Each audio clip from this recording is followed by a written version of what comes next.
I'm Lawrence Juba, and I play guitar. That's what I do for a living, and I've been a professional guitarist for my whole career.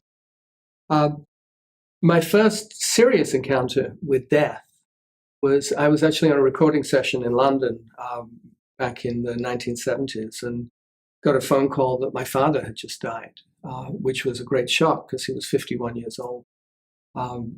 And I just imagined that we would have many more years together.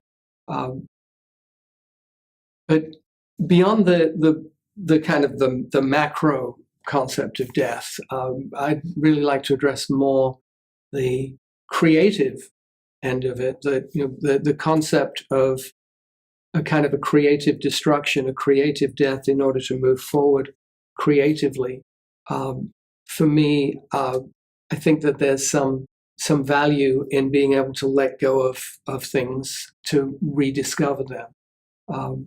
So rather than, I think, focus on the the ultimate death, I think that my focus tends to be more on the creative process and how one can move beyond what would appear to be either the death of a project, for example, or the abandonment, especially in a creative moment, the abandonment of a particular concept of perhaps an arrangement or a composition to rediscover something new.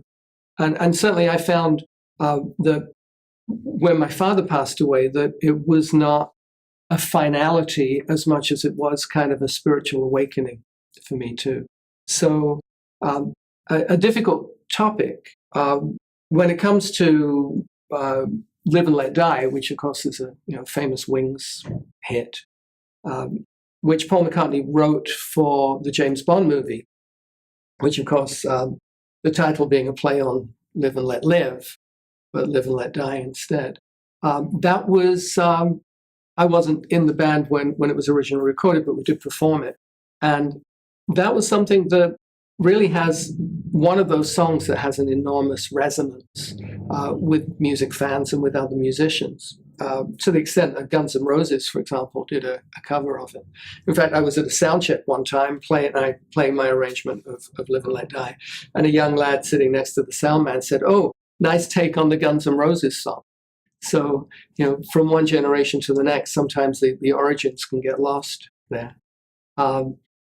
I don't know Guns N' Roses except for Matt Sorum, who was the drummer for a long period, somebody I did a lot of studio work with. But certainly I think Live and Let Die, at least in terms of the cinematic aspect of it and certainly the wealth of death and destruction that accompanies a James Bond movie, I think reaches a certain kind of interesting perspective on that subject.